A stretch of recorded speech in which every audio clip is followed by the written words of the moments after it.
Welcome everyone, and today I have a video that is slightly different than usual. I wanted to take the chance of the PCC 9 final phase that we got the last weekend to do like kind of a pick tier list of competitive gaming. And so here it's pretty simple. There is no subjective part of my taste, to say it that way. It's simply like based on the number of time a character has been picked.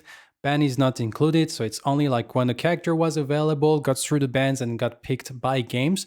Overall, we got 18 games, and as you can see, we have the different tier, S, A, B, C, F, with S being picked 15 plus time, A 10 plus time, B 5 plus time, C at least once, and F not picked at all during the whole tournament.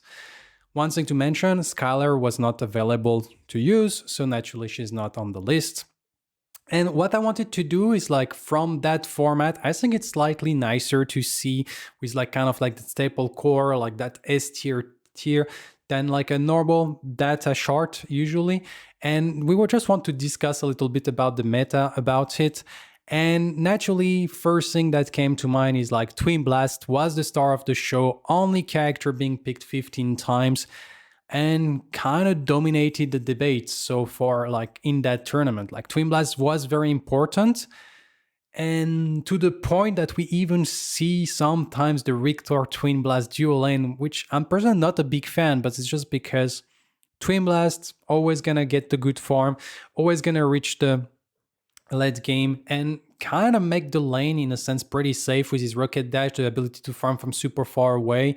Kind of fix a lot of your issue and can be built in different way to be able to kind of adapt to the situation. So Twinblast, the number one carry for that tournament, to the point that we have no carry when it comes to the A tier. Like the tier that is like highly contested pick, most of the time it's pick. That means if they're available after the first ban round, you're gonna pick them for yourself either on one side or the other.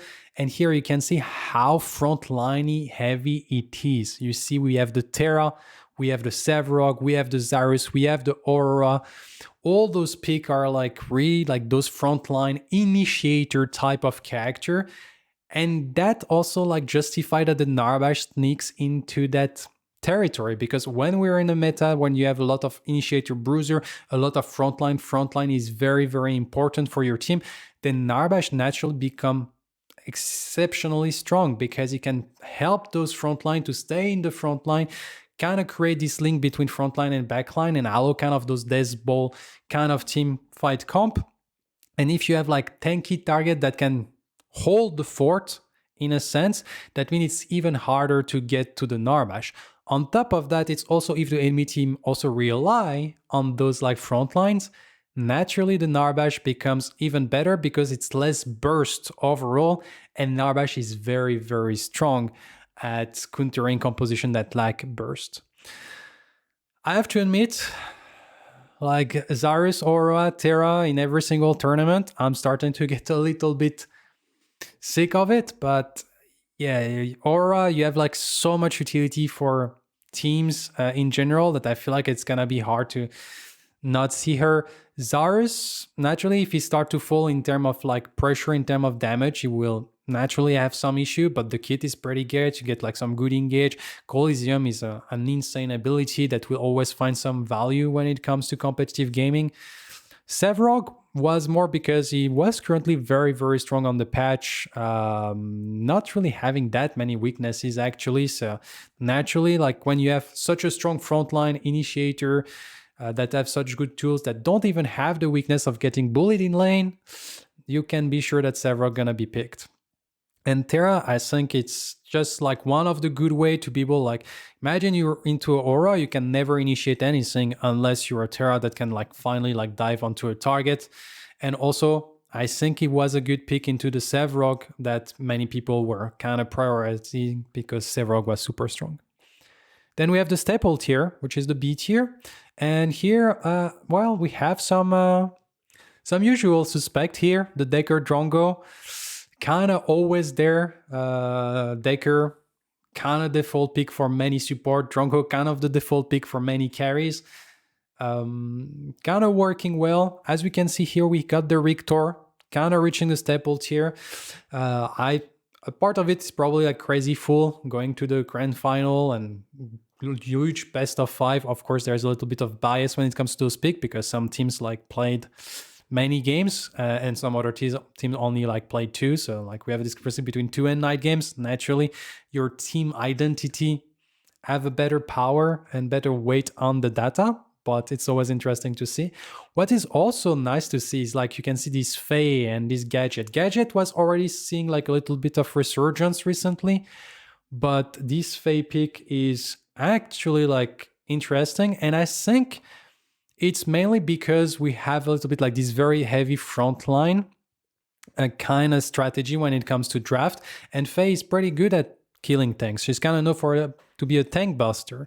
And also when you start like having a lot of CC, like Cryo, like Colossal Blow, like the Richter Skewer, the Iron Strike from the Decker, like finally like the Faye Fly Trap is getting counter, of course, by Reclamation, but you cannot reclamate everything. So I guess the Faye starting to lean into more comp style overall. Zinx has been pretty strong since her release and still like showing strong in the tournament. Greystone, the new buff really helped him starting to rise up the rank a little bit. We still have Howitzer, Argus, kind of staple mage, but a little bit below Faye and Gadget. And I think it's really about the fact that we're more like in more tanky kind of comp, and those characters are very, very strong against squishies. Still valuable against tank, but not as valuable. And as you can see, there is no character in A or S tier for the mid side. So mid lane was kind of the lane that was the most open when it comes to choice. Then we got Quang. I think Quang was kind of a default solution when you don't get like either the Terra, the Zarus, the Aura. Quang kind of fit in that category, but is not as strong as those. So it's kind of like the default pick, last comfort pick for many people. And Murdoch, probably also the same thing. Third carry, because you can see how like Twinblast and Drongo was prioritized, but mainly because you didn't get the Drongo or the Twinblast, and so you had to be forced on something else. Which let us enter kind of the C tier in the same sense with like the Grim and the rest. Once again, other option. You can see on the carry roll, like a lot of option has been explored. We still have the Kira, Ravnon being picked once, Sparrow being picked twice, which is interesting, but really like carry was dominated by Twinblast and Drongo, as you can see. On this C tier, there is like a few peak flavor of the mounts. Like for instance, we got the Shinbi, mainly a player wanted to try it out. I think Beleka was tried out, but since we're not in a squishy meta, Beleka lack a lot because Seismic Assault is great, being able to one-shot squishy is great, but if there is a tank in your face, especially a Terra or even a Zarus or Aura, you cannot do much. Like you Seismic Assault, the guy is not dead, and suddenly you have nothing to save because your Void Bomb doesn't deal enough damage to kill a tank. Mention that I think are interesting is Iggy, only picks 3 times, which I believe it's like the change of the Molotov kind of hurt Iggy quite a lot. Now you have to expose yourself more and it's not as strong as it used to be. We also have the Crunch. Crunch I think will always like be in C tier in tournament because I feel like Crunch is very black and white when it comes to comp. If there is nothing to counter you, you're an absolute god and you're gonna dominate and 1v9 the match. That's how Crunch is.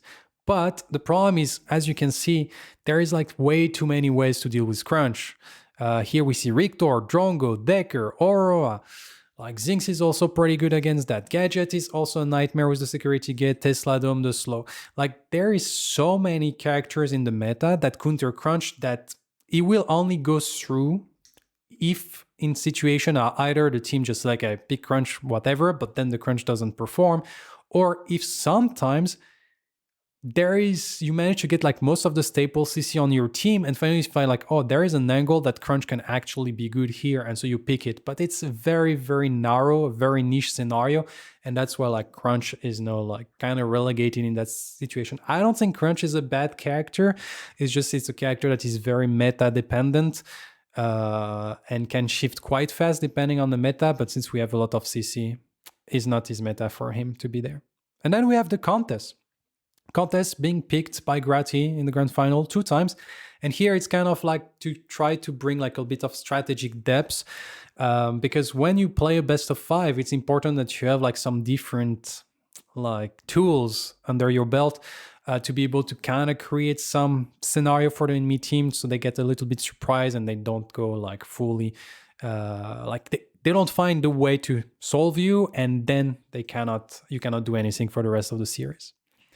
Then we have like characters that hasn't been picked. So we don't have a lot of them, but still quite a few. And you can see there is some characters, like especially in the jungle. I feel like in the jungle, there is a lot of characters that don't see any plays. Feng Mao, Grux, Kalari, Chimera, Rampage. Of course, Grux and Feng Mao, we can argue, are more offlaners than junglers, but could be seen in the jungle. And you can see that they have like no expression to be there. I feel like Chimera has been hit super hard since the TTK has changed. You never find like a spot to really like survive there. And Rampage is a little bit in the same lot. We try to find the problem is like Rampage can become an unstoppable tank, so it's a bit risky to really like move the cursor too high. Muriel got buffed in the latest patch because she's not seeing play. Morigesh, I think Morigesh is, it's not about like the damage it provides. I think it's just a character design. That means that Morigesh is not very appealing for competitive play. You have like no CC, very easy to dive a Morigesh to kill her. True, when you're in pubs, like if the dive is not perfect, then suddenly Morigesh gonna outdamage everyone, gonna heal, and then suddenly she got a triple kill. But in competitive, like you just CC her once and you jump with the rest of the damage because you're in comp and Morigesh is gone. Gideon finally completely out of the meta. We haven't seen him appear at all. And of course, like we have Feng Mao, Kalari, kind of more assassinate type of character. We don't have a lot of assassin in the game, but as you can see, assassin here don't really like strive. Even contest, you can see is the C tier, Res is in the C tier, Serat is in the C tier. So it's definitely not a meta made for assassin. And so like one of the reasons we see those characters like being so low. So I hope you enjoy like this quick review of the PCC 9 like kind of tier list based on pick. It was a different kind of video. Tell me in the comments if you like this format, and maybe I can do it like for each tournament. Just a quick review to get like an idea, picture, a screenshot of what the tournament was about. And I will see you in the next video. That's probably gonna be a review, and I hope you have all a good time. Mugi out.